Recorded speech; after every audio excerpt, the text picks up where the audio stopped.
Salut à tous et bienvenue dans l'œil de la caméra. Sur cette chaîne, on va parler de cinéma et d'histoires insolites, mais vous retrouverez également des expériences immersives, de la découverte de lieux, du mini-documentaire et pourquoi pas des courts-métrages avec les coulisses de tournage. Enfin, j'ai plein de trucs en tête, donc abonnez-vous et on est parti.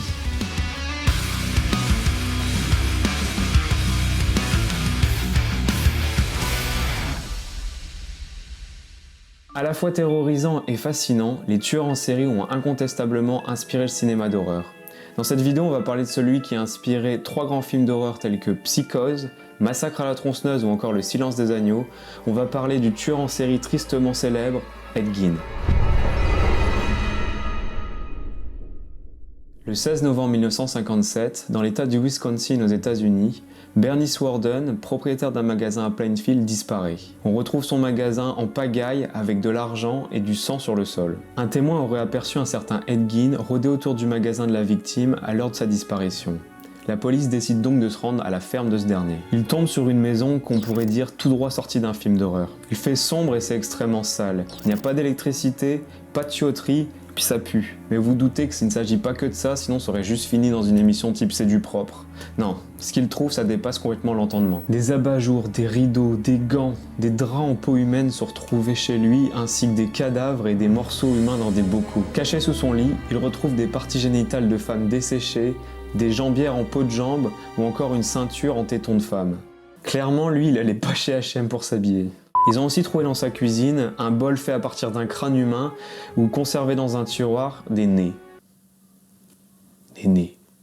Pourquoi des nez? En fouillant dans son hangar, ils trouvent le corps de Bernice Worden pendu par les pieds à une poutre. Elle a été décapitée, éventrée et vidée de ses entrailles. Pour couronner le tout, façon de parler, les policiers retrouvent dans un sac en papier la tête de Mary Hogan, la propriétaire d'une taverne du comté voisin qui avait disparu 3 ans auparavant.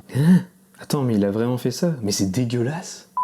Arrêté le jour même, celui qu'on nomme désormais le boucher de Plainfield est accusé d'avoir assassiné 2 femmes et mutilé plusieurs cadavres qu'il a déterrés. En fait, on retrouve chez lui des visages et des ossements provenant de 15 corps attribués à des violations de sépulture dont il avoue s'être rendu coupable. Il n'a officiellement tué que 2 femmes, d'après ce qu'il a avoué, prétendant pour les 13 autres femmes que leur reste proviendrait de vol de cadavres. Après 3 procès, il est déclaré non coupable car mentalement irresponsable, et finalement il ne sera jamais vraiment jugé pour ses crimes. Il est interné dans un hôpital psychiatrique pour psychotiques criminels à Waupun dans le Wisconsin, où il sera diagnostiqué schizophrène. En 1978, Gein est transféré dans un service de gériatrie, où il décède en 1984 des suites d'une insuffisance respiratoire et d'un cancer de l'intestin à l'âge de 77 ans. Il est enterré au cimetière de Plainfield, aux côtés de sa mère et de son frère Henry, mais suite à des nombreux actes de vandalisme, la pierre tombale a été déplacée dans un musée dans le comté de Osara en juin 2001. Mais comment peut-on expliquer cette fascination macabre pour les femmes? Bon, clairement, Gein avait déjà un problème mental à la base, ça c'est sûr, mais son éducation n'a clairement pas arrangé son cas.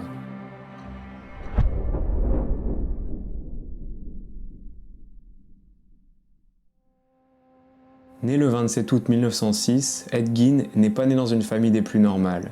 Comme son père est alcoolique, il est élevé par son frère aîné Henry et sa mère Augusta. Enfin, élevé, façon de parler. Sa mère était une sorte de fanatique religieuse qui passait son temps à dire que toutes les femmes sont des récipients du péché, des créatures immorales ou encore des putains.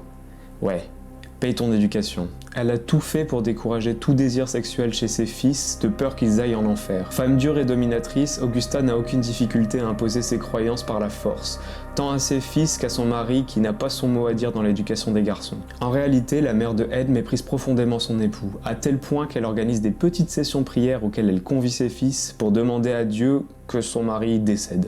Résultat, George Gein se met à battre sa femme. Grosse ambiance dans cette famille, grosse ambiance. Et comme si c'était pas assez, Augusta méprise aussi ses fils, elle les insulte souvent et elle est persuadée qu'ils vont finir comme leur père, des ratés. Pendant leur adolescence et le début de l'âge adulte, Augusta prive Ed et Henry de tout contact avec les jeunes de leur âge. De ce fait, la seule femme auquel Ed Gein s'attache, c'est sa mère, lui vouant un véritable culte. Lorsqu'il est âgé de 13 ans, il est retiré de l'école par sa mère sous prétexte qu'elle avait besoin de lui à la ferme. C'était un élève moyen, on ne lui connaît aucun ami de son âge.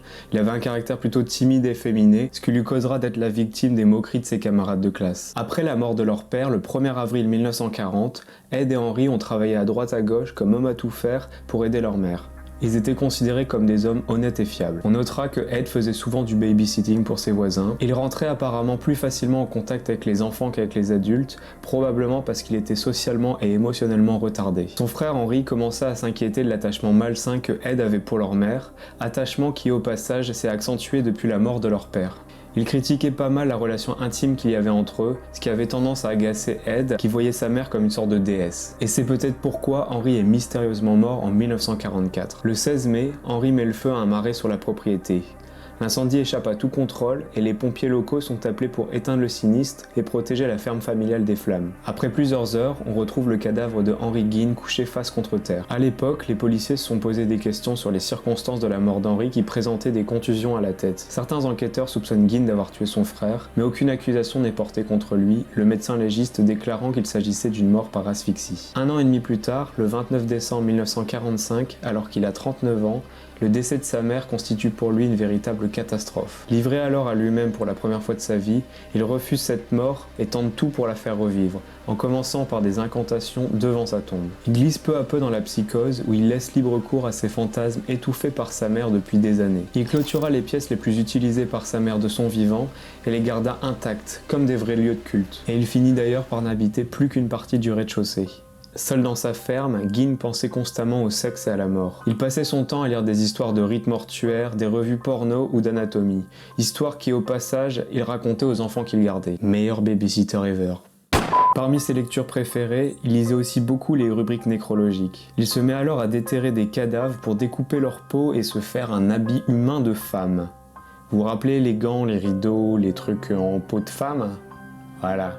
Le mec avait une véritable fascination morbide pour les femmes et leur pouvoir sexuel qu'elles avaient sur les hommes. Et c'est cette fascination étouffée par sa mère depuis son enfance qui va le pousser à commettre les pires atrocités une fois libéré de l'emprise de celle-ci. Après son arrestation, l'histoire horrifique du boucher de Plainfield se propage peu à peu aux yeux du monde entier, donnant naissance en 1959 au roman Psychose de Robert Bloch. Le roman s'inspire de l'histoire de Ed Gein et sera lui-même adapté au cinéma en 1960 par le célèbre réalisateur Alfred Hitchcock.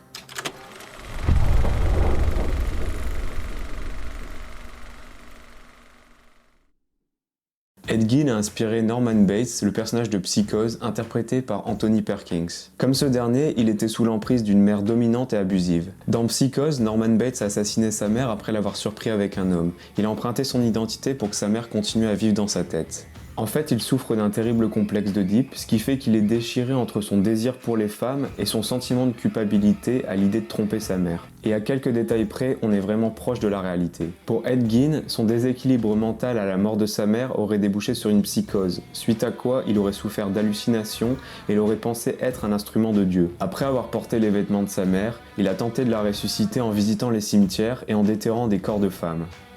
Ouais, bon, la réalité est quand même pire. C'est ce film qui, d'une certaine manière, a fait entrer Ed Gein dans la culture populaire. Le film n'ayant coûté que 810 000 $, il représente un des plus gros succès commerciaux de Hitchcock, avec un total de plus de 15 millions de $ au box-office à l'époque de sa sortie. C'est assez ironique pour ce succès quand on sait que Hitchcock a dû hypothéquer sa maison pour financer son film, parce qu'à l'époque, personne ne voulait financer un film sur un psychopathe. Et il a au passage racheté les droits d'adaptation du roman Psychose de Robert Bloch pour la modique somme de 9 000 $. Question rapport qualité-prix, on est pas mal, mais dans l'anecdote qui va suivre, on est carrément sur du génie. Le film a été réalisé en noir et blanc pour être moins sanglant, ce qui a permis d'utiliser du coulis de chocolat en guise de faux sang dans la scène de la douche. Et ça, c'est quand même plus sympa que, vous allez le voir, les trucs utilisés pour les décors du prochain film dont on va parler.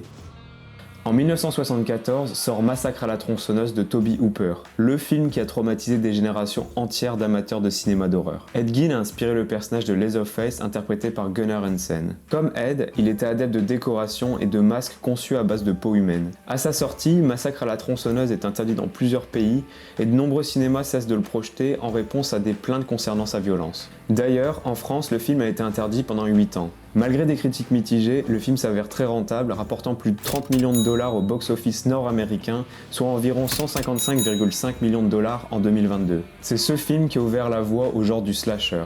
Massacre à la tronçonneuse a marqué les esprits, mais également les membres de l'équipe du film, qui ont avoué avoir ressenti un profond dégoût pour eux-mêmes sur le tournage, probablement en partie à cause de l'ambiance malsaine qui régnait sur le plateau. Par exemple, la scène où Marlene Burns est ligotée à une chaise, même si la séquence ne dure que quelques minutes à l'écran, il a fallu 26 heures pour la tourner. On ajoute à ça des décors faits avec des vrais os d'animaux et des peaux de bêtes, et on obtient un film qui donne une bonne idée de l'ambiance sympathique qui devait régner dans la maison de Ed Gein. Autre personnage culte, en 1991, dans Le Silence des agneaux, on découvre le personnage de Buffalo Bill interprété par Ted Levine. C'est un tueur en série qui capture les femmes, les assassine et les écorche dans le but de se faire un costume. C'est une histoire qui est encore une fois directement inspirée de Gein parce qu'il était du genre à se créer des petits habits fashion à base de peau et de sexe de femmes pour se travestir en toute tranquillité. Bizarre le mec. Mais ce n'est pas le seul personnage de ce film qui a été inspiré de vrais tueurs en série. Anthony Hopkins, pour préparer son rôle de Hannibal Lecter, a étudié des vrais dossiers de tueurs en série, notamment Ted Bundy. Et Ted Bundy, pour ceux qui ne le savent pas déjà, c'est un autre tueur en série qui est mondialement connu, qui sous ses airs charismatiques est l'auteur de plus d'une vingtaine de meurtres et qui pratiquait la nécrophilie aussi. C'est ce qui s'appelle s'impliquer pour un rôle, ça. D'ailleurs, en parlant de ça, Hopkins était tellement imprégné par son rôle qu'il faisait littéralement flipper Jodie Foster. Ce qu'il fait qu'elle ne lui a quasiment jamais parlé durant tout le tournage et faisait tout son possible pour l'éviter. Bon, pour cette vidéo, je n'ai cité que les 3 films les plus connus qui sont inspirés de Ed Gein, mais en réalité, si on cherche, on peut en trouver beaucoup d'autres. En 2000, dans le film Ed Gein le boucher, film qui lui est entièrement consacré et qui raconte l'histoire du tueur. En 2012, dans la saison 2 de l'excellente série American Horror Story, on découvre le personnage de Olivier Stretson, aka Bloodyface, qui est passionné par la taxidermie humaine. Ou encore Maniac en 1980 et son remake en 2012, qui pareil parle d'un tueur en série qui scalpe les femmes pour s'habiller de leur peau. Le cas de Ed Gein, alias le boucher de Plainfield, reste extrêmement complexe et on a encore du mal à comprendre ce qui abritait son esprit torturé et comment il en arrivait à commettre de tels actes. Son personnage et son histoire sont tellement atroces qu'on a du mal à croire qu'un tel humain ait pu réellement exister. Pour le commun des mortels, il représente l'incarnation du mal poussé à son paroxysme. Bien souvent, l'esprit humain a peur de ce qui est différent et est fasciné par ce qui est interdit. C'est sûrement pour ça que les films d'horreur s'inspirent des tueurs en série. Même si la réalité dépasse bien souvent la fiction, le cinéma d'horreur joue sur notre instinct de survie et nous projette dans des situations extrêmes. Il cherche à nous faire vivre à travers un écran une expérience intense, en nous immergeant face à la folie d'un tueur qui, comme Ed Gein, aurait pu véritablement exister. J'espère que cette vidéo vous a plu, c'est la première fois que je teste ce genre de format, donc si vous voulez voir d'autres vidéos de ce type, dites-le moi en commentaire. Et oui, ça fonctionne comme ça YouTube, pensez à vous abonner, c'est le meilleur moyen de soutenir cette chaîne et de la faire grandir. C'est tout pour moi, prenez soin de vous et on se dit à la prochaine. Bye.